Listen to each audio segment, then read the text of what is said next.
नमस्कार मंडळी, तुम्हा सर्वांचं खूप मनापासून स्वागत आहे आपल्या एका नवीन व्लॉगमध्ये।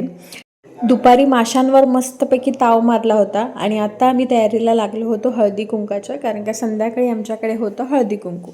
तर हे जे तुम्ही प्लॅस्टिकचे डबे बघताय ना, हे वाण मम्मी मुंबईवरून येतानाच इथे गावी घेऊन आलेली, कारण का आमचं आधीच ठरलेलं की गावी गेल्यावरतीच आपण हळदी कुंकू करूया। तर इथे आम्ही ह्या प्लॅस्टिकच्या डब्यामध्ये लाडू आणि तिळगुळ आधीपासूनच भरून ठेवत होतो, जेणेकरून आमची शेवटला धावपळ नाही होणार। तसंही इथे आम्ही वाडीपुरतंच आमंत्रण केलेलं हळदी कुंकवाचं, पण म्हटलं शेवटला थोडीशी धावपळ नको व्हावी आणि कृष्णाईसुद्धा उचलून घेण्यासाठी हट्ट करते मध्ये मध्ये, त्याच्यामुळे म्हटलं आधीपासून थोडीशी आपण तयारी केलेली चांगली।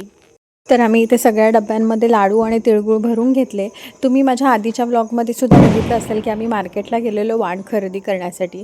ते वाण आम्ही माझ्यासाठी घेतले होते, म्हणजे मी माझ्या सासरीसुद्धा हळदी कुंकू करणार होते, सो तिथे मला काही वाण लागणार होते, त्याची खरेदी करण्यासाठी आम्ही गेलेलो।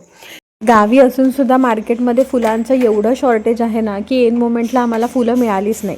शेवटी मग आम्हाला गजरेच घ्यावे लागले, पण ते गजरेसुद्धा एवढे महाग होते, 30 रुपयाला एक गजरा होता।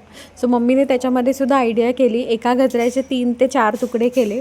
आता गजरे एवढे महाग झालेत म्हटल्यावर काहीतरी डोकं लावावं लागणारच ना। हळदी कुंकासोबतच आम्ही थोड्याशा स्नॅक्सची सुद्धा व्यवस्था करून ठेवलेली। तर आपण भेटू आपल्या नेक्स्ट व्लॉगमध्ये, तोपर्यंत बाय।